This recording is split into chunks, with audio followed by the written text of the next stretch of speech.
Hello, everybody. Good afternoon, everyone. And good morning to those who are at the other side of the world. And of course, good evening to our very special guest tonight.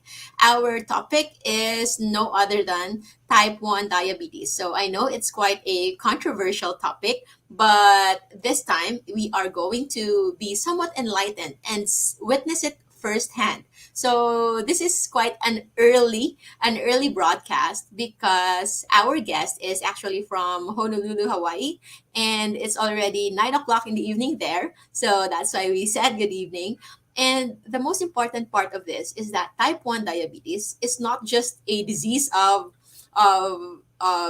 those in the foreign countries, of other people, because right now, here in the Philippines, there are already a lot of people with type 1 diabetes. And if I can say, a lot of them came from mothers mostly, or their history in the family before the pregnancy, during the pregnancy, that somewhat predisposed the child to have that type 1 diabetes. But most importantly, it's not about blaming, but it's about ensuring that the child will grow up healthy, normal. And with the definition of what's normal, really, we will talk about that. So, thank you guys for tuning in. Kindly share this because, as we said, this episode is truly one for the books. So, let me help me welcome Sir R.D. Dikeman of Type 1 Grit and also a father to David Dikeman, who is a currently an athlete already, thriving athlete, but with diagnosed type 1 diabetes. Hello, RD.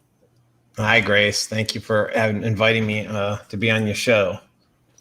Very much welcome. The pleasure is ours, and a lot of our viewers right now are really, really excited to get to know more. And of course, since we are now advocating this way of life nationwide in the whole country, and most Filipinos, Filipinos tend to be all over the world. So we actually Mhm. somewhat want to be advocates wherever we are. And type 1 diabetes, at least one person knows someone with type 1 diabetes, but Right, seldom do we find them practicing low carb or if even aware of low carb. So thank you right. so much. And so without wasting so much time, we want to go through. I have a set of questions here, and I just want to take your side as a parent. I know you've been in this journey for quite a long time, so Yeah, somewhat some might be a little far ahead to recall, but I hope you right. can help the new parents who've had just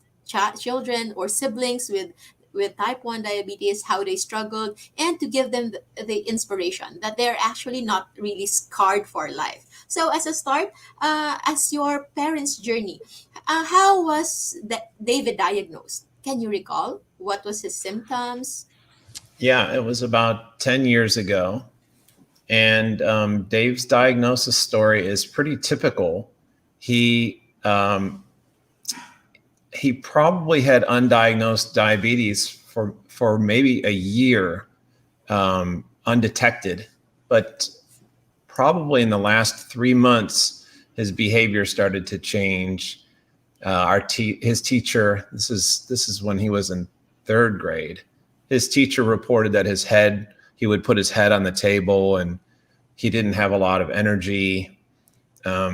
Dave has always been a really good athlete, and on his teams, even when he was little, he was an exceptional athlete. And before his diagnosis, his ability to play sports started to suffer, and we found that very strange.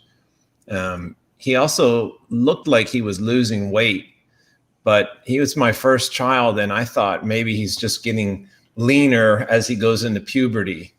Um, so it was a little bit of a puzzle, but I didn't really notice it, and his mom didn't notice it. We had had a few conversations, but nothing that we thought was serious. And then about a week before he was diagnosed, he became very ill. He stayed home for a week with me. I stayed home with him, and I thought he had the flu. And we took him to his doctor, and she confirmed that he had some kind of flu or fever and he should just rest. So she blew the diagnosis, his pediatrician. And that's pretty common. They don't check blood sugars. Um, we just missed it. And one day, while I was staying home, Dave became very ill. He was not able to move off the couch. I had to lift him off the couch physically. And when I picked him up, um, he weighed, he was light as a feather. And I could feel his bones on his leg and then on his rib cage. And he had lost so much weight. And I had him take his shirt off, and he looked like I never saw anything like it. I can't believe how fast it happened that he had just gotten into this state in a matter of days. He had just become a skeleton. And I called my wife and I said, I think Dave's dying. And we had some tests done and rushed him to the hospital. Our doctor called and said, you have to take him to the hospital. He's got type 1 diabetes. And my wife and I had no idea what diabetes was. I had no idea what type 1 was, what type 2 was, but it was very serious. And Dave was in the hospital for a few days recovering from what's called diabetic ketoacidosis. Okay. And So, yes. yeah, that's how it all began. And that was about 10 years ago now. And as you said, it's somewhat the typical scenario. And with your like even stories from others, have you have heard that some cases really didn't recover? Like the first Yeah, diagnosis led I to a hear, fatal result? yes, I hear from time to time that, and I believe that Dave was a few hours away from dying. Oh my. If we would have stayed home instead of gone to the hospital that night, I don't think Dave would have survived to the next day. And the Okay. doctor told us that immediately. And we see kids, in social media now. We're all diabetes advocates now, Dave included, and we see reports of children dying um, from misdiagnosis or lack of Yeah. diagnosis. Yeah.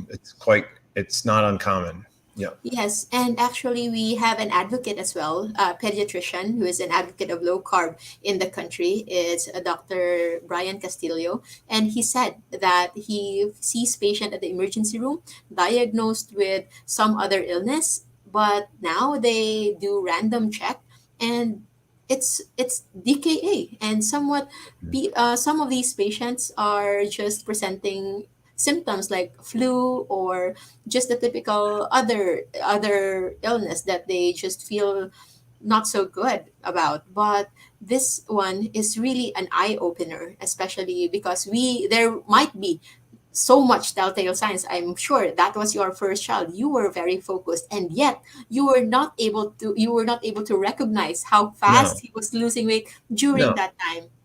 no, it happened so fast. Mhm. He was not, he wasn't an infant, and he wasn't even a small child. He dressed himself in the morning, and so I never saw him, with his shirt off or anything like that. So I never was able to observe his loss of weight clearly. Yes. But now when I look at the pictures, especially the 2 weeks before he was diagnosed, I feel, I feel like I made a real mistake, because when you look at his picture, it's pretty clear that something was What's terribly wrong? wrong. Mm-mm. So I do have I, I have a little bit of guilt, Yes. and, Mm. but I can tell you, Grace, I had never heard of type 1 diabetes. I mean, I've Yes. heard of it, but you see it on You TV. wouldn't think it would happen to you. I didn't even know what it was. I thought people had to Oh. eat some candy once in a while or something. Like, Mm. I never, it's funny because you think you would have come across it, but I never had. Mm-mm. Okay. So is it safe to say that you and your wife doesn't have any solid medical background prior to this? That's true. Yeah, that's Okay, true. okay. So Dr. Brian Castillo is actually here. So he said if the pediatrician was late in diagnosing DKA, the kid will surely die. And Yeah, others will be diagnosed as asthma. So this is no laughing matter. This is no small matter. It's really the life of the child. So after he was diagnosed, so what, and with a realization that 2 weeks ago you would have done something already to prevent that. So what were your greatest fears upon learning, say for example, what type 1 diabetes is? So for those of you who are watching, we are dedicating this episode for those with families with type 1 diabetes. So if you want to know more about it, just search in the definition and other details. But in here, since you already know that what type 1 diabetes is, how it is related to the blood sugar of the child, and how too much sugar can really put him in danger again, or too low sugar the Right. same way can happen. What were your biggest fears right after knowing that David had type 1 diabetes? Well, it was interesting. I think our story now becomes a little different because when we met with our endocrinologist, my wife knew him through some other relationships she had. So it's Hawaii, everyone sort of knows each other. Mm, And so I think because of that, and because my son goes to the same school that he went to, they made a quick bond together. And he was very honest with Dave about what he needed to do, because he told Dave, if your blood sugar goes too low, you're going to pass out and faint. You're going to have a hypoglycemia attack. But if it goes too high for too long, you can get severe complications like blindness and amputation, and it's very serious. And then I kind of remember that I immediately heard that and started to study what were the complications of diabetes. And it was a very scary hour that I spent, on the computer studying while we were in the hospital. And during the discussion with the endocrinologist, he explained how carbohydrates make your insulin or your blood sugar go up. And when you inject insulin, which you have to do as a type 1, it makes your blood sugar go down. And you have to balance that. That's the ball game that he taught us.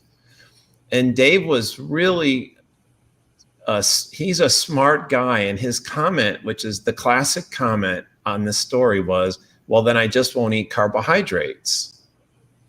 what And, wisdom. and yeah, and the doctor and I laughed at him because we said, well, of course you need carbohydrates. Mhm. You have to have energy. Everybody needs carbohydrates. And I can't say that stuck with me. Mhm. But when we got home, I said, okay, I'm smart. I'm a really smart guy. I can figure out how to give the right amount of insulin so he can eat his carbs and not go high and not go low. And I played that game for about 2 weeks with Dave while he was recuperating. And what we learned was, and I took lots of notes, and I'm a scientist, so I took lots of data, and I measured out the oatmeal and I measured out the cookie, and we would give them in precise weight amounts with the precise amount of insulin. And every time we would do that experiment, we would get a different result. Sometimes he would go high, sometimes he would go low, sometimes it would work, and then the next time he would go high again. And every time, and I was with Dave all day. My wife would come home from work and she'd say, how did it go? And I would say, oh, I think I got it. I figured it out. We can have oatmeal every day. And then the next day it wouldn't work. And after a while, my wife said, you're crazy what you're doing. It's not working. And she got on Amazon and she bought this book called Dr. Bernstein's Diabetes Solution, which is like one of the Bibles of low carb diabetes management. And RD, I'd like to cut off a little with that. yes, I would first, before going there, so yeah, I would like to emphasize. So you followed the diabetes guidelines. You followed the dietary guidelines, yeah, the standard one, yeah. before doing So, anything. so Okay, that's why I printed this out okay. before. So So yes, here's the kind of food they would tell you to eat. okay. Okay. What is They that? did not tell you to eat a low carb diet. This is what they told you to eat. Ready? Um, Ready? 3 pieces of pizza, a slice of chocolate cake. That's 165 carbs. Next one, um, 8 chicken nuggets, fries, and a peach milkshake. Uh, I don't know the carb, 150 carbs. I'll give you one more. A frozen pizza, 4 cookies, and 2 cups of chocolate milk. And I can't even add that. That's too high. That's so high I can't add. Okay. Okay. So those are somewhat like in the Candyland, the things that you can find in the Candyland. That's But that's it's that's right. tapered for type 1 diabetes, given that it's pediatric patients, right? So, That's right. and you've seen results that are all over the place. You are focusing before on the insulin part, so that because your goal is just how much insulin to that David need in order to lower it down to just the level that is not too Yes. low, not too high, without considering that upon intake, there will really be that shoot up. And then Yes. what you just need to do is you add insulin right then and there. So, You can't match the food with yeah, injections. It's impossible. The carbohydrate's too fast and the insulin is fast too, but you can never match these two things. yes, They're always a yeah. little bit off. It's like taking a bow and arrow and trying to shoot a fly. You Oh can't my. sometimes you hit it It's and you just feel like impossible. it's impossible to do Yeah. consistently. And Okay. nobody does it. The average A1C or the average blood sugar of a type 1 diabetic following this meal plan is extremely high. You you Yes. uh, you know you Okay. With that meal plan, what is the worst thing that you can imagine, that you can think of with that meal plan? If you can pick the first two things that you know, upon knowing what you know now, the worst ones that they included there. well it first of all, if Dave would have eaten that way,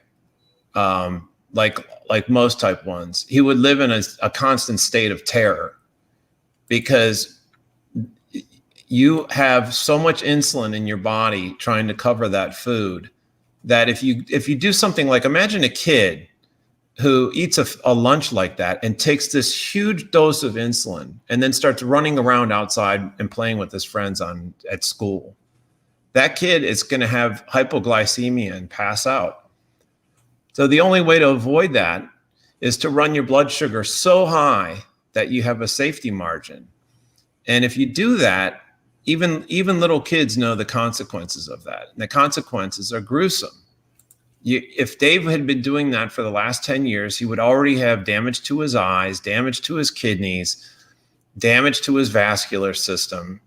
He would have detectable consequences and complications of diabetes. So it's a ball game you cannot win.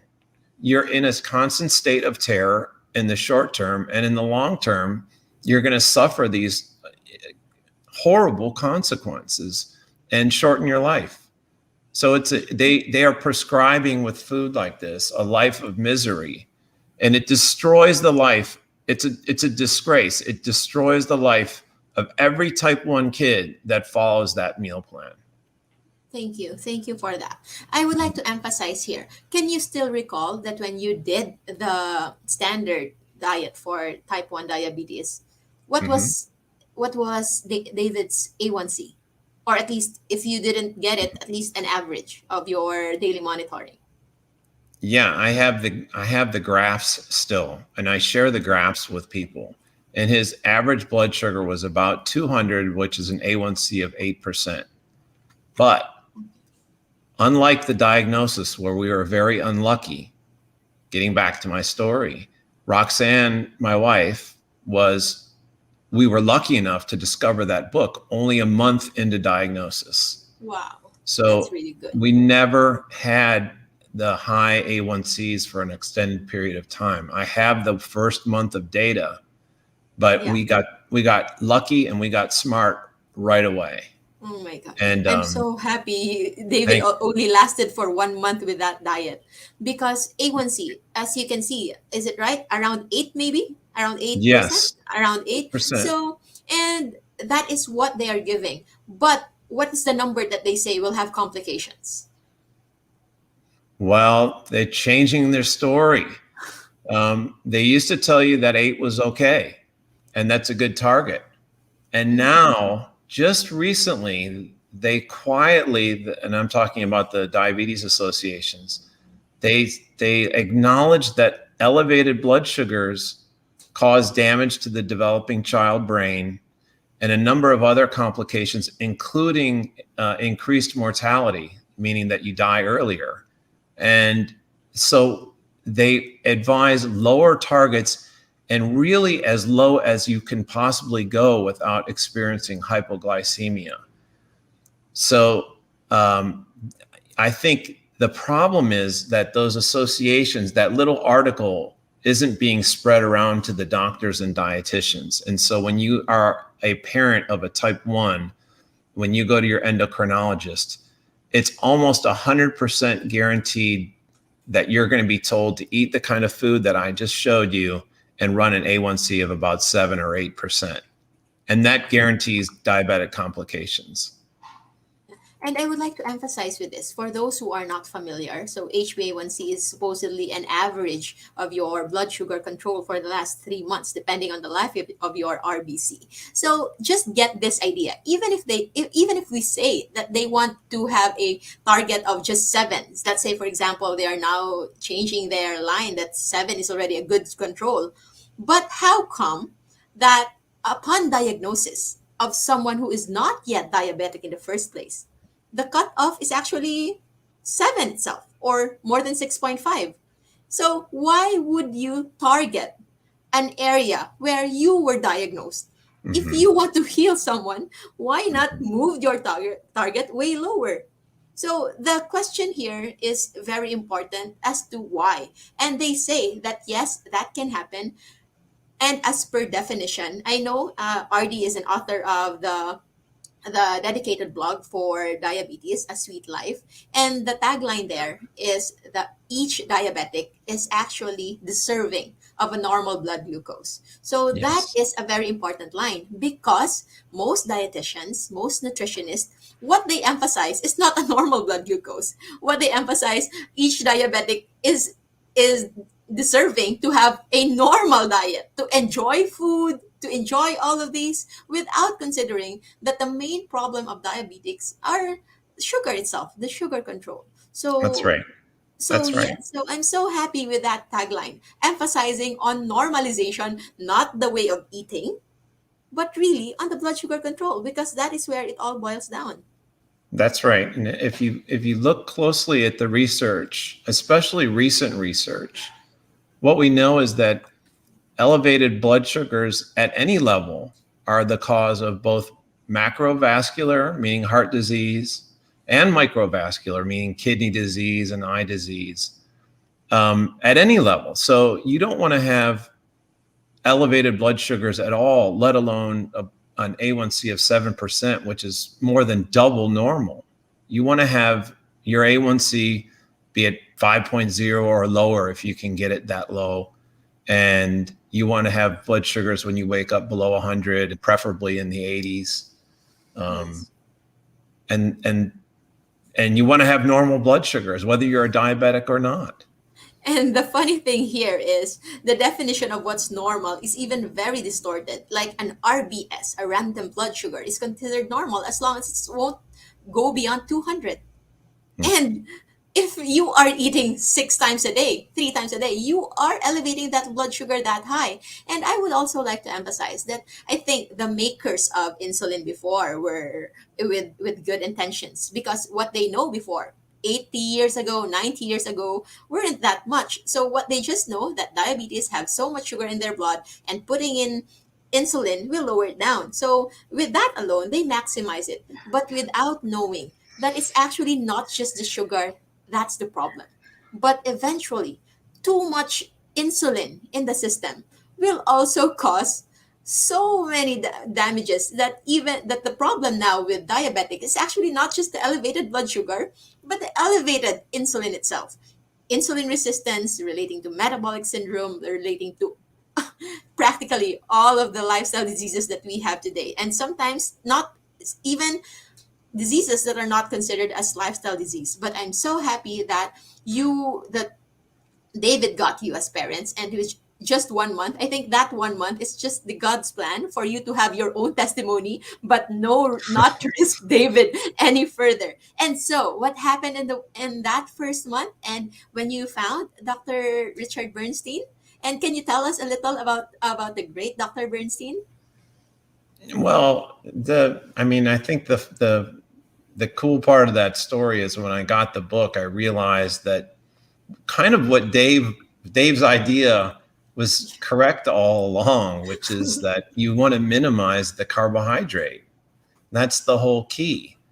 And when I read that book, I thought, oh, geez, Dave is right. So we stopped the oatmeal, and I started making Dave, bacon and eggs for breakfast. And immediately the problem was nearly solved. And then because Dave is type 1, we had to learn how to use insulin. And that's very tricky. So it takes time to learn, but you can see that the problem is solvable once you change the diet. And it took us a few weeks, maybe a couple months, to really figure out how to change the diet and feed everybody. We all changed as a family. But after that, it changed everything about how the disease felt. It went from being this nightmare where I was terrified that I was going to lose my son, to kind of turning into a nuisance where it was like, Dave is okay, but every once in a while I have to give him a little bit of glucose to raise his blood sugar a little bit. Or sometimes he gets up a little bit, his blood sugar gets up a little bit, and I have to give him an extra shot, or I have to wake up in the middle of the night. So it turned into kind of a nuisance. It turned into a little bit of a job, but it didn't have the terror. And I don't fear Dave getting sick or having complications anymore. It's an absurd thought. I think Dave is probably as healthy as any non-diabetic that we know of. His blood sugar is certainly normal, and he exercises and is very strong. So, it's been a real achievement by him to do what he's done. Yes. You asked about Dr. Bernstein. I can tell you about him too, because we wrote up a story about Dave in a magazine, or an online magazine. And we sent it to Dr. Bernstein, and we got in touch with him. And he decided, and we decided through a conversation, to start doing online videos. And so Dave and I have been producing his videos since 2014, and spreading the word that diabetes and type 1 can be controlled, and even kids don't need carbohydrates, they need normal blood sugars.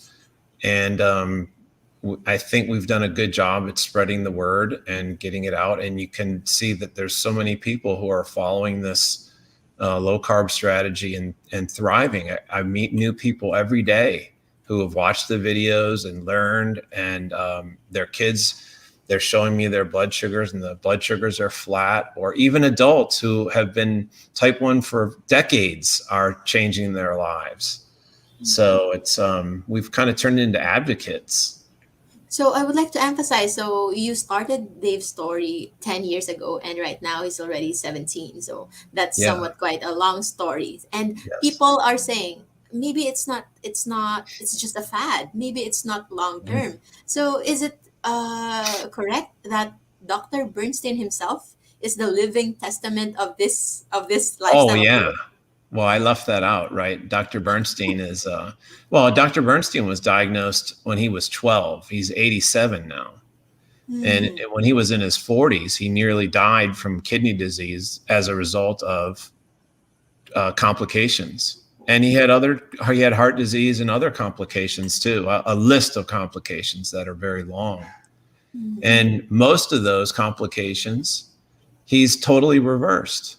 And he's, because he learned on his own how to control his blood sugars through diet and insulin management. He was the first person to ever figure it out. He's literally the Einstein of type 1 diabetes. Mhm. He figured out how to control his blood sugars. He's still a practicing physician when he's 87 years old. Um, there's no mental decline. I mean, he's just an unbelievable human being. Yes. Um, That's why I invite everyone to check out Dr. Richard Bernstein's page. Yes, he is on Facebook, and he also do Q&A. So you can send in your questions from time to ahead, that's and right. Yeah. Dr. Bernstein will actually answer it. And it's so funny. He even answered one personal question about hobbits and about the Hobbit, about the book. He's really an amazing guy. So I really love Right. Dr. Bernstein. And I believe that David now is actually an intern with Dr. Bernstein's clinic. Oh yeah, he's been doing that for a long time, and he writes.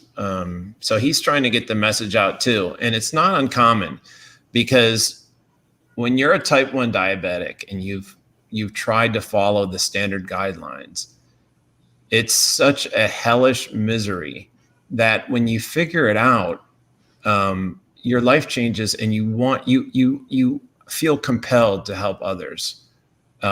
So everybody that I know that's come across this solution, this low carb solution, instantly turns into an advocate and starts in social media, especially. There's so many opportunities. Starts trying to spread the message.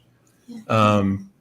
Yeah, I mean, it's just it's a phenomenon, and I think the Yes. fact that we have these glucose monitors now that display pictures of what your glucose is like, Hmm. people love to share those images on Yes. social media.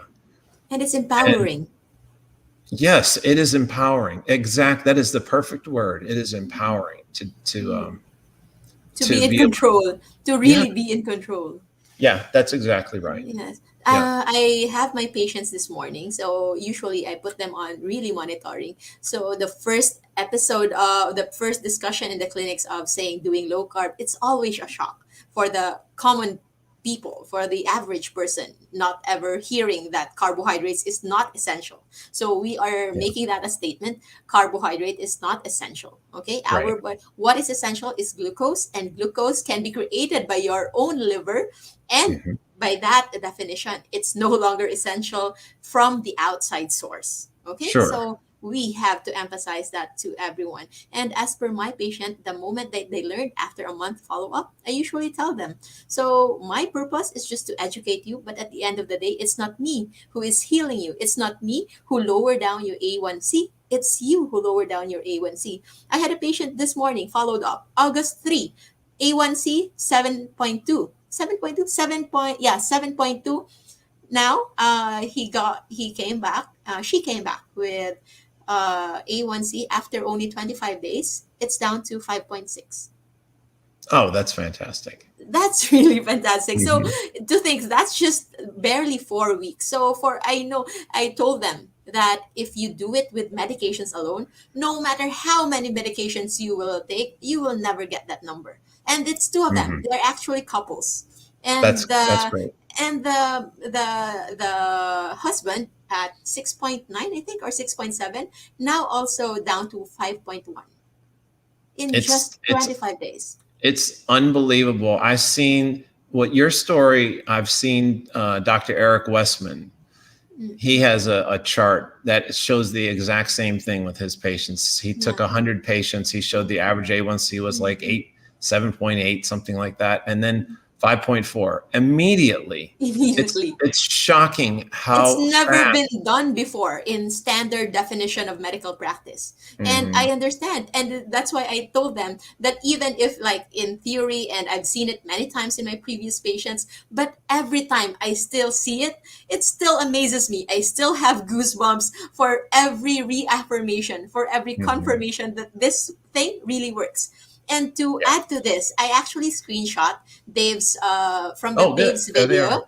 So Right. the first one, the one that you can see on the upper end, the dots here are actually the glucose of Dave's on a day-to-day basis. Was this a CGM, continuous glucose monitoring?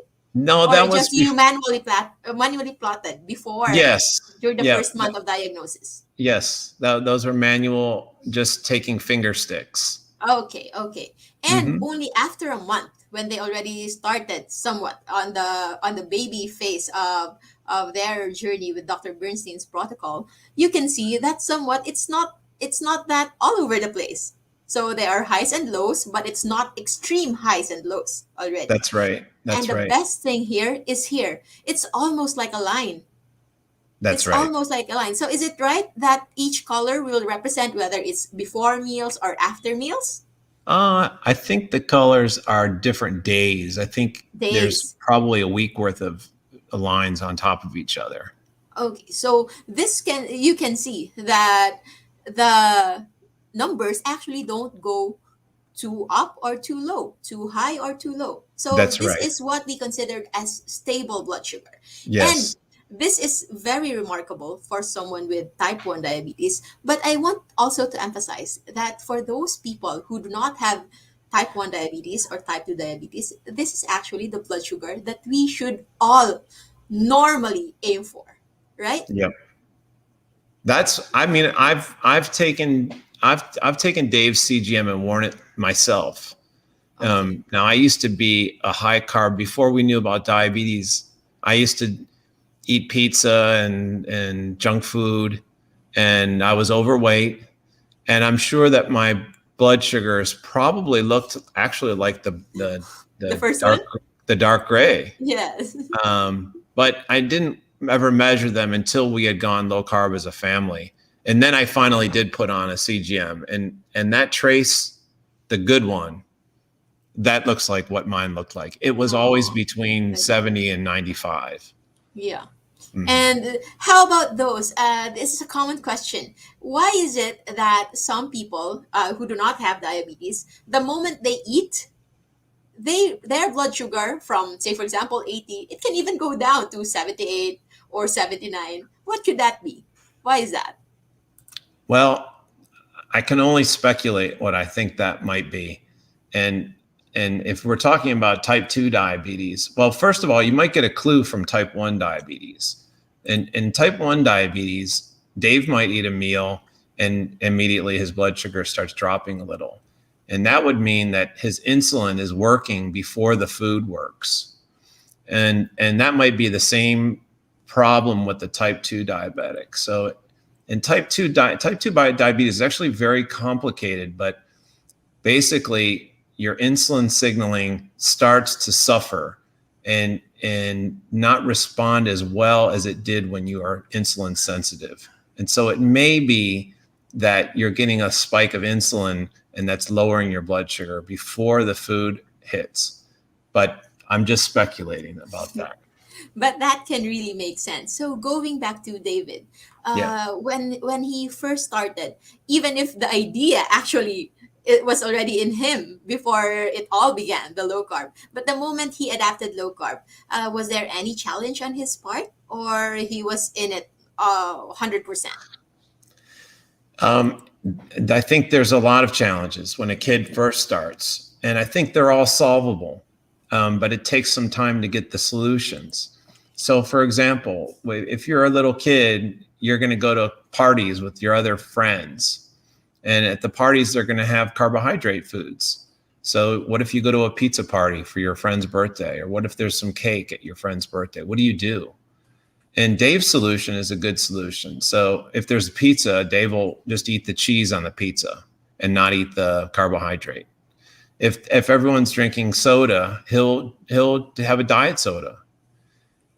If people are eating a hamburger, he'll just eat the burger patty. He won't eat the bun. And that's totally that works. That's the end of the problem. He doesn't want his blood sugar to be too high or too low, so he avoids the things that will cause that to happen. Yeah. So that's one challenge, and then there are other challenges that are not food related challenges, but insulin related challenges. And if you look at that chart that you showed earlier, you'd say, well, why didn't he immediately go and have a flat line? Why did his blood sugar not get to perfect right away? And the problem is that using insulin is very complicated. Mm. And Dave uses 3 different kinds of insulin for 3 different situations. And we're always Dave and I are always working together as a team. How much insulin is this? And, how much should I correct? And it's a problem. It's a solvable problem, but it's a complicated problem, and it takes experience. Yes. So those are the kind of problems that he's left with. The social food problems, not so much. You solve those problems, and once you get rid of the carbohydrate, if you keep it away, you don't tend to add it back. If you let it tempt you and you keep adding it back here and there, eventually it'll come back. So when you get rid of that carbohydrate, you have to get rid of it. And for little kids, the parents have got to get rid of it, and they've got to get it out of the house. It's too tempting. As we know, as you can see, it's tempting for everybody. You have to get rid of it from the house. The parents have to support the child by getting rid of it. And even the siblings. Dave's little brother doesn't eat carbohydrate at all, and he's not diabetic. But he knows he's going to support his brother by not eating it. So he doesn't eat it at school when he's alone, or he just won't eat it. And that's the level of support that you have to have as a family. So those are really very important points. We can tackle more about low carb for non-diabetic kids like Dave's brother, and I understand from what your story.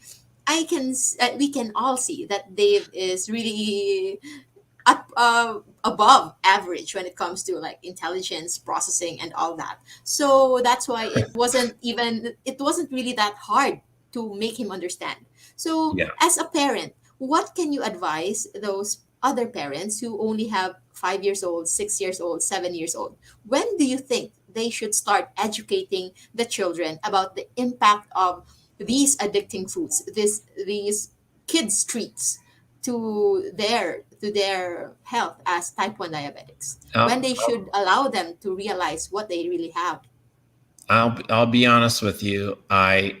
Never I never thought it was true. It took me years to learn the biggest problem is not with the children, it's with the parents. Mm.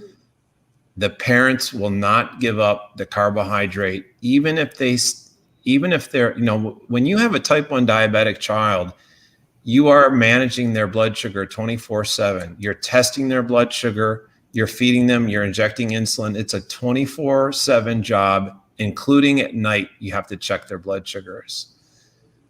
So you would think that as a parent, you would notice the impact of carbohydrate foods on the child, and especially foods like cake, ice cream, chips, cookies. Those foods are a disaster.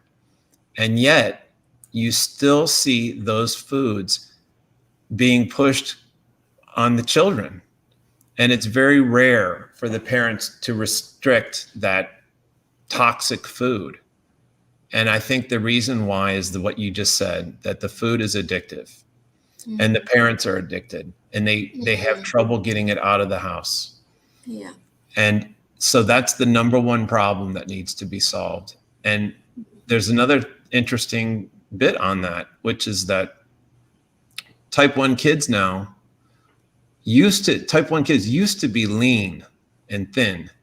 Now there's more obesity in type 1 children than there is in non-diabetic children, where it's at epidemic levels. So the type 1 kids now do not just have type 1 diabetes, they have type 2 diabetes, and they're called double diabetic. Oh my God. Oh. That's how bad it is. And it's a problem of diet. It starts when the doctors and the dietitians tell the kids to eat this kind of food. And then the parents never get rid of it from the house. Okay. I would like to emphasize that the double diabetics. So this was actually first somewhat opened up to us by another Filipino doctor practicing in Middle East. So she is Dr. Suzette Encarnado. She is a diabetologist, and a low carb practitioner, and we are somewhat very happy that they are already giving it on a standard form. Like they already have forms that for their obesity clinic they give very low carb. So in Arabic, since it's in the Middle East, it's really a norm there. So it's an option, known option. But for us here, I don't think it's going to happen in the next 10 or 20 years or so. But yes, the double diabetics, because I think is at this point we would like to emphasize that type 1 diabetics do not have the capacity to produce their own insulin, right? That's true. Compared to type 2 diabetes, they actually have produced insulin. However, their cells stop responding, or somewhat the insulin is no longer that robust. But Right. eventually, the complication is insulin resistance, wherein Right. there's too much insulin, but it's no longer effective. And the presence of too much insulin per se is causing these complications: obesity, fatty liver, elevated cholesterol, and all that. So what is double diabetics? It's a person, a child who cannot produce insulin.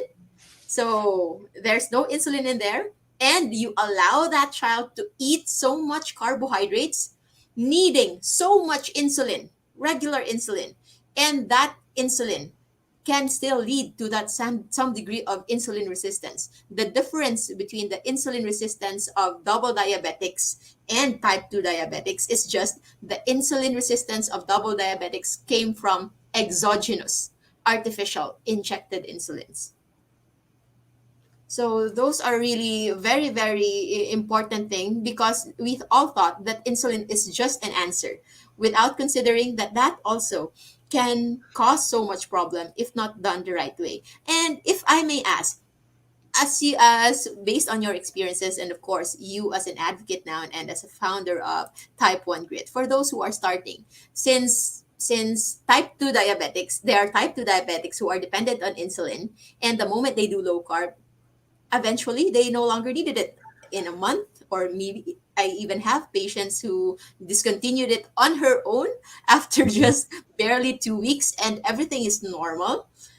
And how about with type 1?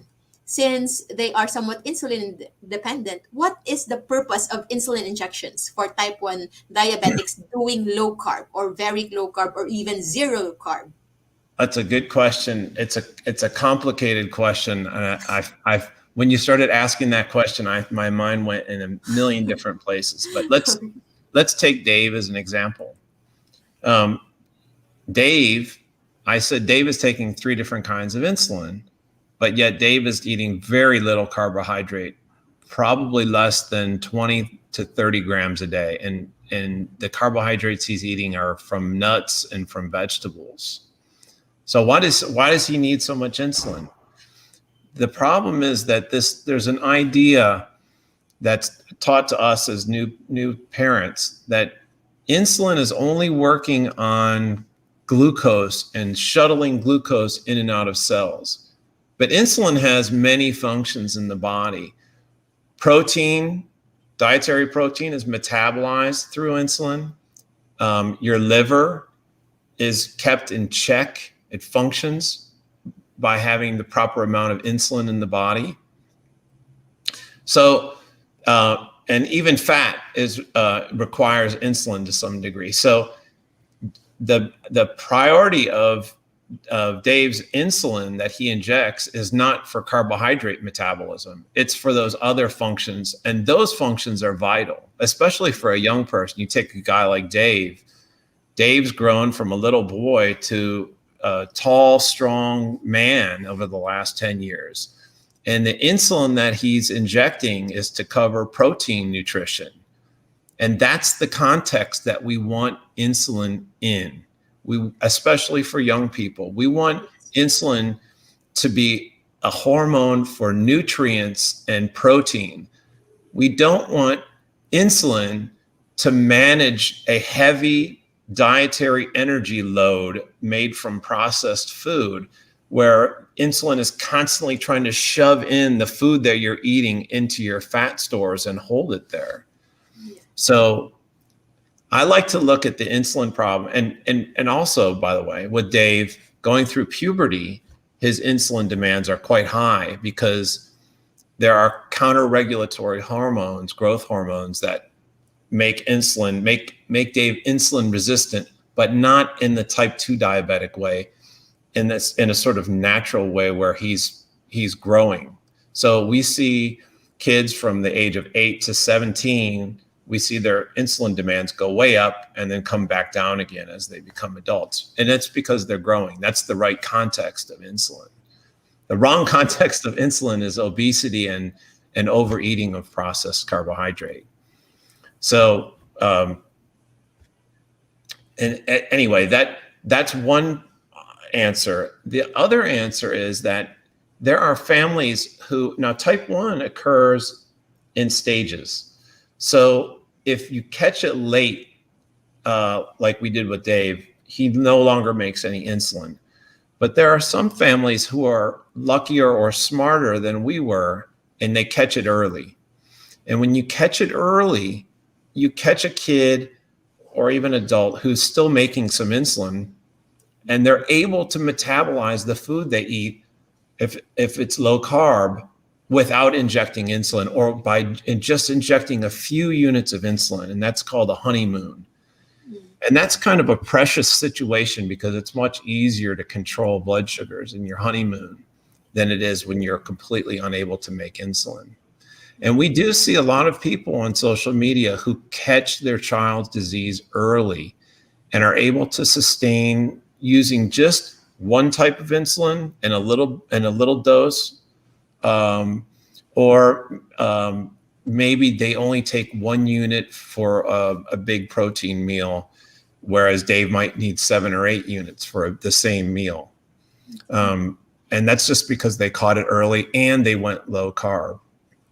So that's something that Bernstein talks a lot about too, about his patient experience and keeping his patients in a state of honeymoon for a prolonged period with a low carb diet. So there's another benefit of the low carb diet that you're not told about as a newly diagnosed. Instead, you're told the opposite, right? Let me grab the menu again. That's what you're told. And what that does is it cheats the child and the family out of having the potential for a long honeymoon where the child can have less of impact of their type 1 diabetes in their life. And that's another sad outcome that's never discussed. Yeah. So thank you for pointing that out. So to emphasize, okay, insulin here, we are not against insulin, but we actually want to work with insulin the best way possible because insulin is essential for growth, especially for growing children. This is a very familiar because we actually we have an ongoing diabetes masterclass to promote this. And we are so happy that we have coaches now all over the Philippines. Right now, we are nearing almost 150. So these are combinations of laymen, doctors, nurses, nutritionists who are really open to low carb nutrition, and they are now starting to get to know insulin this way because for the longest time, even me as a doctor in my standard medical education, insulin was just emphasized as a blood sugar lowering hormone. But it's not all that. It is an anabolic hormone. It is an building up hormone, and it is most essential for growing children. It Without insulin, even if you take proteins, that amino acid cannot enter the muscles and can be formed into muscles. Okay, so that is a very basic thing. And even the presence of other metabolites, it will not be used up as an important ingredient for production of your hair, of your nails, of your skin, and everything in a growing child, and even in adults who keeps on who is living. So that is a very important thing about insulin. And now the honeymoon phase, because we have to understand that type 1 is an autoimmune disease. So eventually, somewhat, the pancreas is being attacked by the person's own body. But as what RD emphasized, if you caught it early, when the pancreas is not yet fully attacked or defeated by these autoimmune complexes, you might have some degree of functioning pancreas. So meaning a somewhat functioning pancreas can be able to produce some degree of endogenous natural insulin. So what you just need to do is to supply the necessary insulin. So it can be of different types. It can be just a fast acting one, like for immediate needs, for example, or sudden rush of your blood sugar, or maybe baseline or just regular insulin to normalize your blood sugar. No highs, no lows, no dips and spikes, just a basic blood sugar level. So this is very important, and I think the takeaway for this is to not just follow just one, but you have to experience it yourself and work with someone who is knowledgeable, because individual differences is very varied when it comes to type 1 diabetes. How about your experience with type 1 grit, RD? That has been so that's an interesting story too, and I'll tell that story real quick. After we had the success with Dave, like I was saying, when you have that success, you want to help people. You want to show people what's what can change their life too. And when we started to share that message on social media, it had a different reaction than what I expected. I thought everyone would say, "Oh my God, this is the big discovery," and it wasn't quite that way. Some people became very angry, and that took me off guard. But every once in a while, we would meet a couple of people who said, "Yeah, I do that too. And have you read that book? That's where we learned to do it." And it was funny because some of the people were from another country, and some people were older women, and some people were teenage boys, or it didn't matter who the person was. And you could take any type of person, and they were all doing the same thing. They were all doing this low carb diet. And we became friends in social media. It's so easy to make friends with people, even though we're on this island, out in the Pacific. We have now hundreds and hundreds and maybe thousands of friends from around the world. And we just naturally fell into making this group. And that was Dave's idea. Again, originally we had a lot of pushback from people in social media, but Dave said, no, stick with it. Keep getting the word out. And we did. And we started that group, and I started it with 3 other folks, all with different backgrounds. And, it was interesting. The group started to grow and grow. We had some doctors in the group who were also type 1 diabetics. And they said, what's going on in this group is incredible. All these people are having these blood sugars, which are better than non-diabetics. And they contacted some researchers at Harvard, and we started a study. And that there was a paper that was written about the group, the first ever paper on very low carb diets for type 1 diabetics. It showed that there were unprecedented glycemic results, meaning that everyone had normal A1Cs, but it also showed the kids were growing. It showed remarkable cholesterol results. So there was no cholesterol problems. It showed low total daily insulin dose. So there was no one who was insulin resistant and injecting huge amounts of insulin. It showed normal BMIs. And many other things. I mean, the results were unbelievable. And it was covered in the New York Times. It was so unbelievable. I think it was published also in the American Pediatrics Association Journal. That's right. That's right. That paper was published by Harvard researchers in the Journal of Pediatrics, or Pediatrics, which is the official journal of the American Academy of Pediatricians. So it's an unbelievable. It's an unbelievable trajectory that our life went on, from going from this situation where we had no idea what type 1 was to participating in this advocacy movement, and really changing of how and the not only the associations, people are sort of having to be they're kind of forced to look at this, and they're kind of forced to say low carb is an option now. And even Mm-hmm. even the CEO of the American Diabetes Association, who is herself a type 2, is a low carber and runs normal blood sugars. Mm-hmm. So the word is out. This is Yeah. no, we talked about earlier, fad diet. This is no fad diet. The processed carbohydrate foods, that's the fad diet, and it's failed miserably, and it has resulted in global obesity. It's the low carb diet that's the natural diet, and word's getting out, and the results like you're getting with the instant A1 success, A1C dropping, and the results that Dave's getting as a type 1 diabetic, um, those kinds of things are changing how diabetes is going to be approached in the next couple decades. Yeah. And I think the situation is going to get fixed. Yeah. It's if we can get over the addictive properties of the food. Yes. And to add to that, addiction is just there without even recognizing it.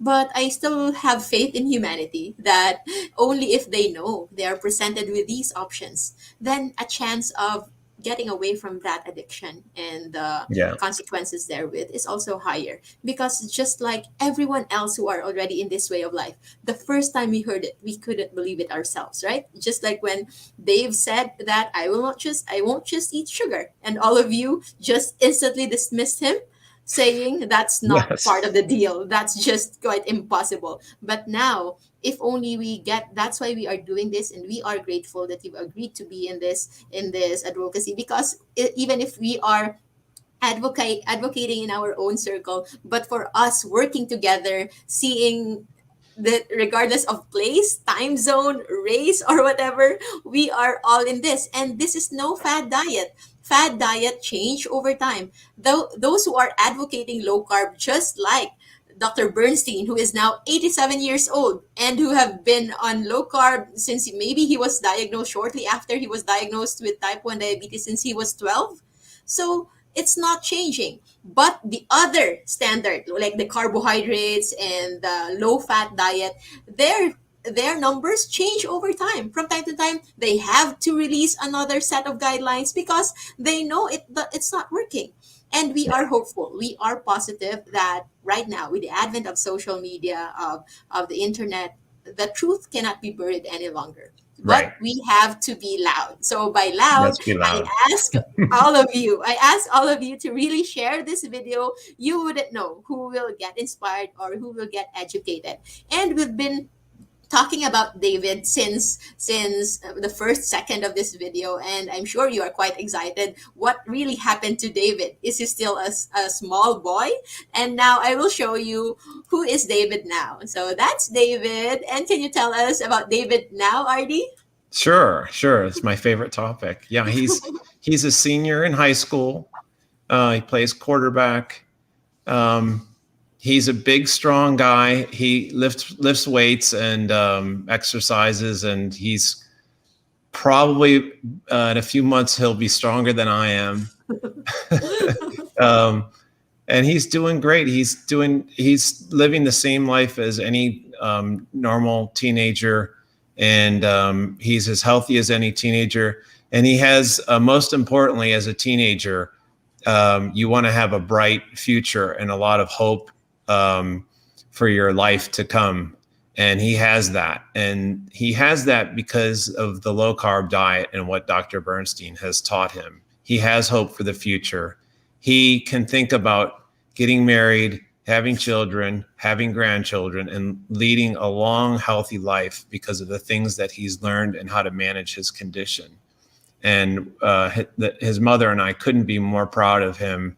And we'll never go back either. We're low carbers for life to support Dave, and we just love him with all our heart.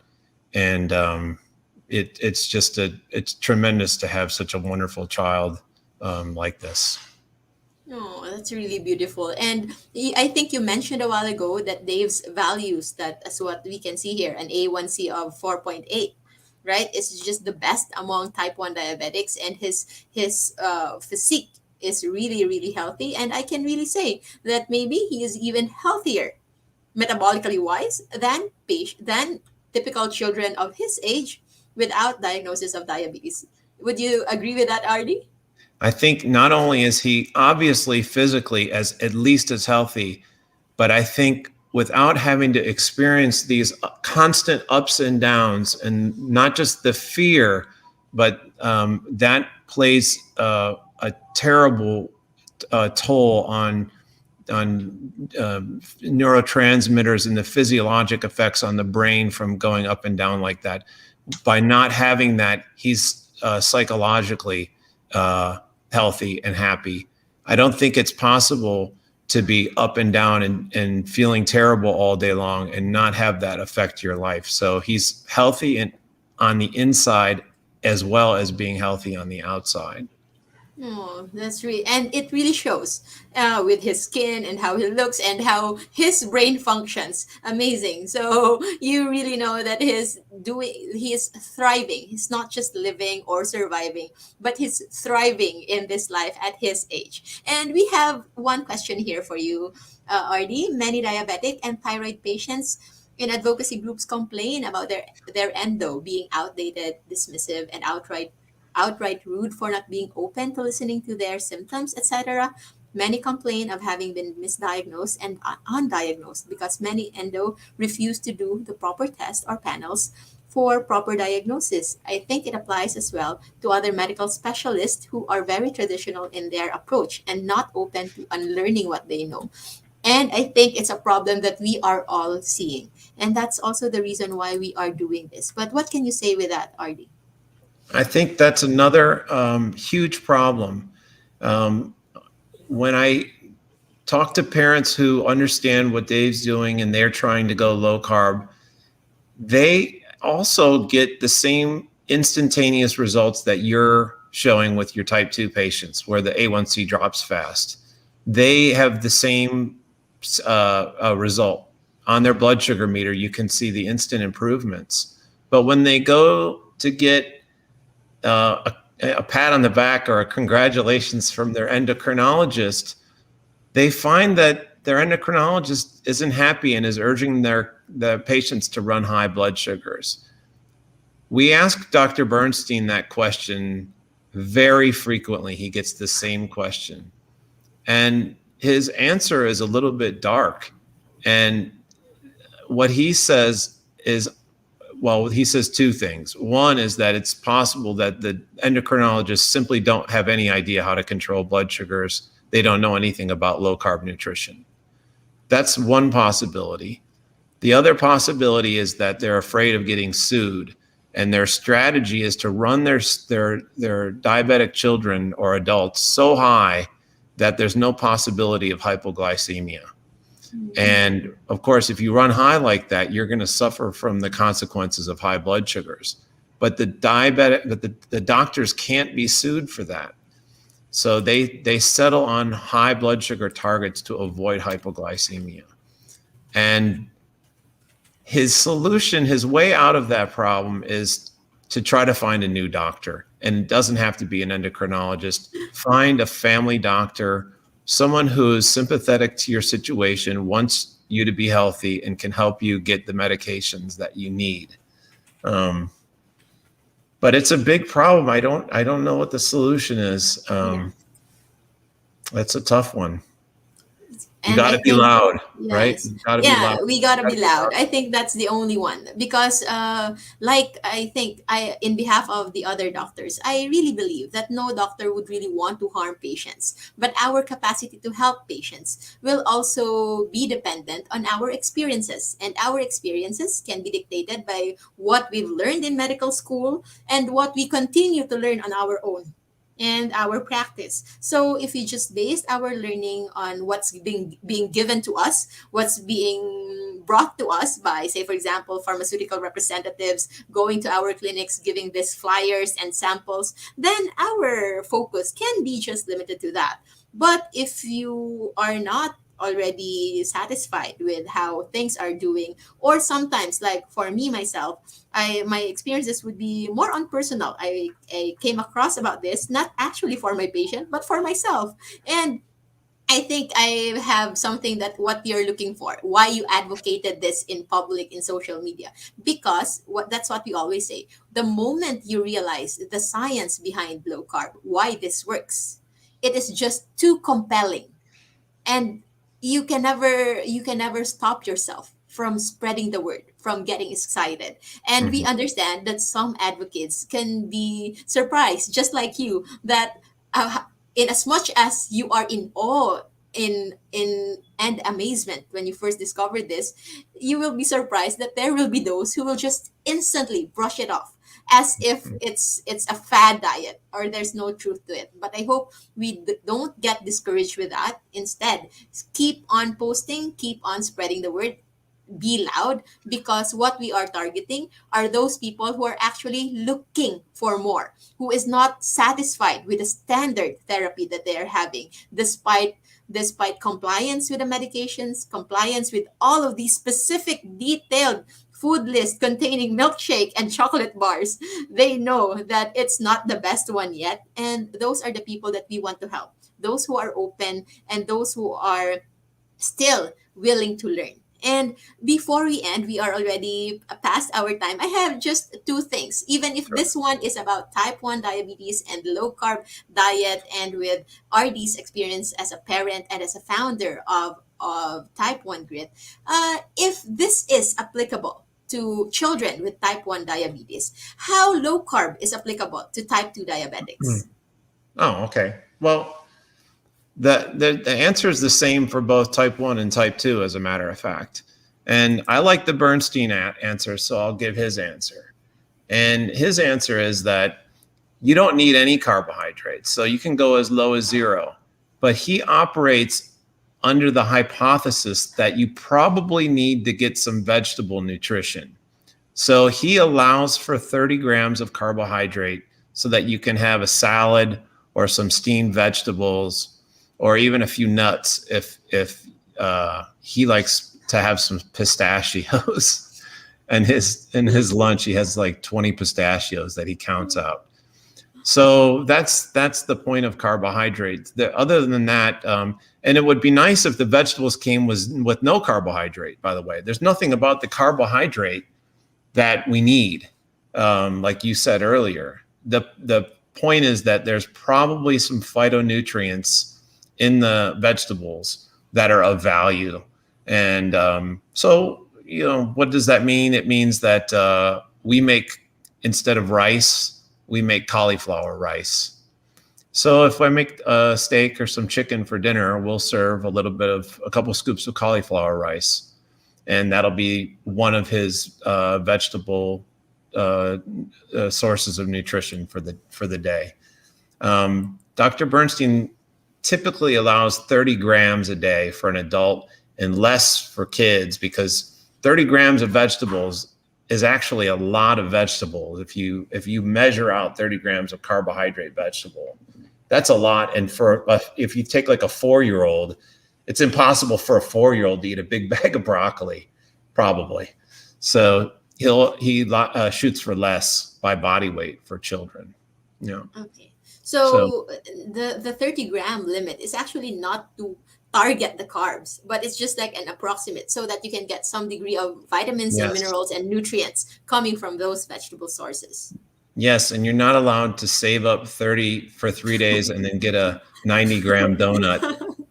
You're not allowed. Okay. So we say no grain, no starch, no sugar, and no sweet fruits, Mhm. because those have concentrated carbohydrate, right? Yes, yes, yes. So we've tackled about that in many of our previous videos, but this one is really, really important. And as you can see, you mentioned the 30-gram limit. We emphasize that it's limit and it's not a target that you should. Right. So that's the It's a maximum. limit.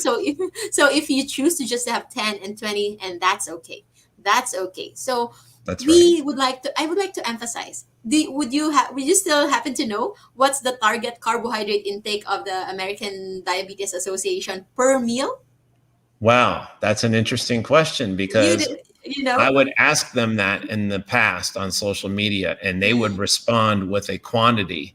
And Yeah. now they respond very sneakily, and they say, you should consult your dietitian about that. But if you go on their web pages in the American Diabetes Association, they have something called the plate, Yeah. and they tell you to fill the plate with some vegetable and some starchy vegetable or grain, and then some lean protein.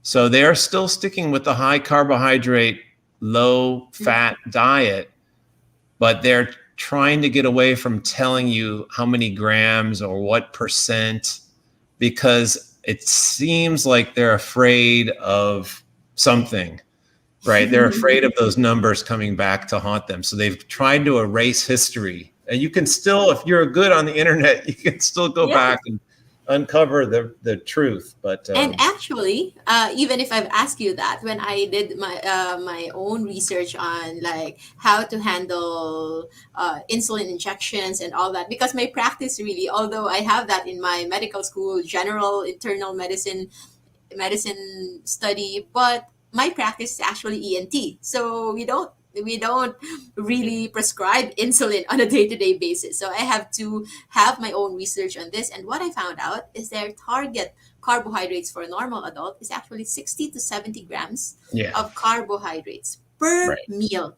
That's right. not per day, per meal. And how many meals do they give? It's five. It's three major meals plus Oh my snacks God. in between. So can Right, you the imagine? snacks. Yes, there's snacks because actually, when you're fueling in glucose, you'll really need snacks because every 2 hours you'll get hungry. That's right. The at least in the United States, the trained dietitians, they act like snacks are of vital importance to an adult. You should constantly be eating, and then they wonder why there's so much obesity. Yes. And So, speaking of snacks, I can recall one of my patients again this morning who have had, I think, an episode of epilepsy before, and he's been on a rigid diet, and the whole family is already into low carb. He's the only one left because he is still following the very, very strict meal of 7 a.m., 10 a.m., 12, 3 p.m., 5 p.m. And what is he is saying with me is that he's emphasizing, and he's somewhat very proud that in the morning he would make an watermelon juice with all of these milk and sugar in it, mm, and in the afternoon he would make a berry shake or fruit shake, something like that. And he told me that because he think it's the healthiest part, as it's the mm, healthiest part of his daily routine. But of course, he did mention as well that during lunchtime he would consume just a piece of meat and a whole plate of rice. And they're wondering why they have struggles with hypertension, with edema in the feet only at the age of mm. 30s. So this is a Oh very my God. young man. This is a very young Mhm. man, and many more. So, but it's important that we are already on the right track. And lastly, since David is type 1 diabetic and you said he has a sibling, you have another son who doesn't have type 1 diabetes. So what can you say with low carb for children without type 1 diabetes? Well, I think, first of all, it's very interesting to watch my youngest son compete athletically because he's a top athlete in the state as well. And you say, well, where does he get his energy from? Because he's not eating carbohydrate. And the answer is that the body runs on a combination of glucose and fat, and it depends on what you eat, what the proportions are. So he's running primarily on free fatty acids as his fuel. And what we notice with him is that he's a swimmer. When he's swimming, he has incredible endurance, and I mean incredible. So he's able to swim for hours, and he's extremely strong. And so the combination of protein and fat that he eats and the little bit of vegetable seems to be very optimal for a young athletic child. But the main reason that my son Hayden eats low carb is to support his brother, and he loves his brother dearly. And I think he feels like if he sets an example or follows the same example that his brother, then it makes it more likely that his brother will have success over his entire life.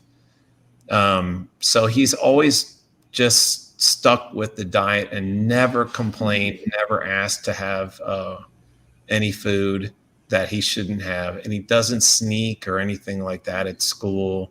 He's really How he's young really is he? dedicated to the family, and it's a beautiful thing. It really How is. young is he? How young? He's in 10th grade now, so Okay. he's going to be 16 in March. Yeah. And he's been low carb since. Well, basically around 6 or 7, I guess, right? Okay. That's the math. So pretty much forever. He never really probably remembers.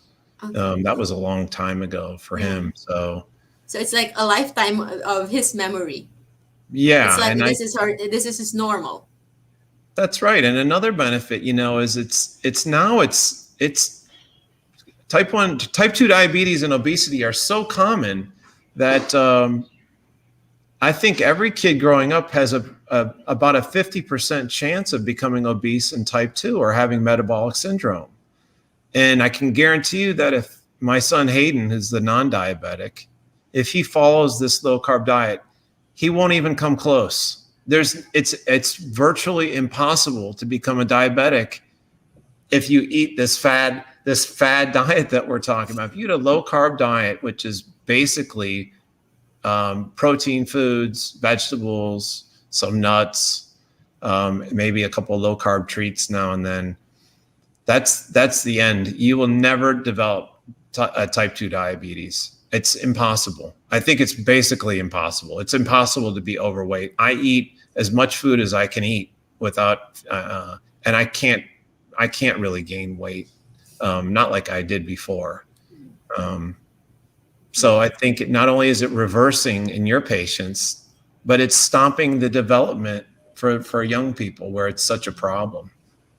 Yeah. So going back, as you can recall, to my patient, the one with 7.2 and now at 5.6 HbA1c in just 25 days. When I first saw her, because I knew her daughter and I asked her to take the labs before starting day one of low carb. So that was the 7.2 is really her typical diet. And when she asked me for what's my diagnosis, I told her diabetes. If you've come to usual doctor, you would be started with medications right then and there. Right. But since this is your first time, let's try to adjust your diet. And now she asked me again, so what's my diagnosis? So I say, you're not diabetes. You don't have diabetes because it's That's right. 5.6. It's really, really normal. So it's amazing. So before we end, I would like to emphasize on what you mentioned. So your youngest son is doing low carb. The motivation is his love for his brother, right? Yes. But his biochemistry, does it support it? Well, I think it's optimal. And by that, you are saying he's basically fueling not on glucose but on fatty acids. Are you referring to fatty acids alone or does it include ketones? Well, so ketones is an interesting topic, but if you tested the family, if you tested my ketones and Dave's ketones and Hayden's ketones and my wife's ketones, yes, you would find that we're all positive. We all have Some degree, some degree of ketone. mild ketosis. Yes, and the primary fuel source for Hayden's muscles is indeed free fatty acids, but the ketones do other things. They fuel other parts of the body. Yeah. And in the sport that I mentioned, the swimming, where he has a lot of endurance, it's very interesting. You can play games with a ketone meter if you have one. If he comes out of the pool after practicing for several hours, what we find is that his ketones are high. And that means that the body has recognized that there's a need for let's say the generation of fuel types in the metabolic fuel types to fuel what he's doing. If you did that same measurement for a non-diabetic kid who's on high carbs, they wouldn't have the ketone levels that are the same. They wouldn't be able to turn on that metabolism the same way. And the reason why is if you watch these kids before they exercise, they're all eating candy Yeah. basically before they Mm. exercise. So we would go to a swim meet and the kids were being fed chips and grapes before they swim for Mhm. energy. And And what would your kid would have? I found that very odd. And my kid did not participate and he beat everybody. So So he doesn't have any like recovery food or in between food during the event. he doesn't need to eat in the event, but after he came home and his Of ketones course, were he would be elevated, starving. it's time to eat some protein foods, right? Yeah. So Yeah. he had a big steak, as a matter of fact. And then in the next morning, we measured his ketones for fun, and the ketones came back down, To the normal. which is how it works. Yes. If you're measuring those kind of ketones and you don't have type 1 diabetes, it means okay, you Yes. need to eat. And for this, I am actually focusing on that because children, parents of children without diabetes who are considered as normal children, they are afraid to put their children into low carb because they consider children as pure sugar burners. And the only one that we can emphasize, if there is generally, naturally, metabolically flexible in the world, it's actually the children who can easily adapt. That's true. That's true. I would advise the parents that I think they should start looking around at their children's classmates and see what they're eating and look at their condition. Because when I was a kid, we had one. And my friends too that I meet who are my age. I'm 50. There was always one kid in class that was overweight. One kid in your school that was overweight, and now it's like all the kids are Majority. overweight. And I Yeah. looked the other day, by the way, I looked at in my sixth grade yearbook, I looked at the kid that we thought was overweight at the time, and I looked at him, and he wasn't overweight at all compared to the kids today. So, so this idea that we should be afraid to not eat carbohydrate is backwards. If you look around at what's going on with child obesity, and you can see it in your child's friends groups, most likely, you should be afraid to be continuing to give your kid the same foods, by the way, which are likely making you um, obese or start to have medical problems. You should not be sick when you're 35, 45, or 50 when you're a young parent. And what's making you sick is the carbohydrate foods, the processed carbohydrate foods. And those foods, you need to get them out of the house for yourself, and you need to get them out of the house so that your child doesn't become in the same condition. Yeah. And what are you going to replace it with? You're going to replace it with healthy protein foods and vegetables. You're going to have, and that's the ideal diet. And everybody knows it, by the way. If you saw the kind of foods that Dave was eating, a beautiful plate of chicken or a hamburger and a side of vegetables. Everybody knows that if you are training to be an athlete and really protecting your body and trying to develop, that would be the proper food source. So it's not the orange juice and the cakes and the cookies and the lunchbox and the buns and so on, the sugar buns. It's not that food. That food is not going to make your child ultimately happy at the end of the day. It's going to make your child sick over the long pull. And that's not what you want as a parent. As a parent, it's all about the long game and raising a child to be a healthy and happy adult. And you're not doing that with this processed food diet.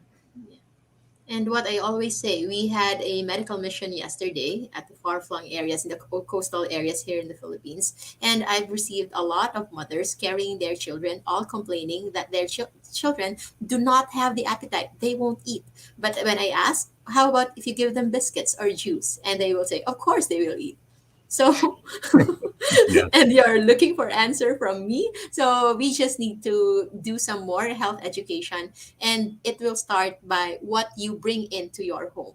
So start cleaning your pantry and try to know which foods are really real foods. And for children, I always say, what will make your children grow is not the bread or the rice. It's actually the meat. It's the viand. It's the proteins. It's the chicken. It doesn't need to be expensive. It's the eggs. It's the small fish that you Yes. can buy. So all of that. Yes. So thank you so much, RD, for gracing us with your presence. I hope to have you again soon with David. And for Yeah. any last message for parents of diabetics and non-diabetics children. Oh my God. No, but I love the be loud. That's my favorite Okay. thing from the hour. I'm gonna remember. I'm inspired to be loud, and I really appreciate you having me on and allowing us to spread this message. I think we're making progress, and I'm really glad to meet you and see what you're doing. And it makes me feel good to see that other people are pushing like we're pushing. So thanks for having me on. Thank you so much. The pleasure is ours, and we are looking for more future. And of course, making as we go louder, there will be more of us, and eventually, low carb is going to be a normal word of mouth, as what my brother used to say. Maybe someday, when you see someone improving after a long while, like from a fat getting muscles or thinner, you can just ask. You can just ask right away, are you doing low carb? Yeah, That's yeah, low how carb that's car. our goal. That's our goal, to make it a common language, an everyday thing. And even if we are somewhat saturated with this knowledge, especially in our communities, life without rice, low carb feasting and fasting community, and of course, RD Dikeman's type 1 grit, we are still the minority. And as we end this, we go and be loud. Be loud, everyone. Here, I am Dr. Josephine Grace Rojo, and we have RD Dykman of Type 1 Grid. Thank you very much, and we'll see you again next time. Thank you. Bye bye. Bye. And I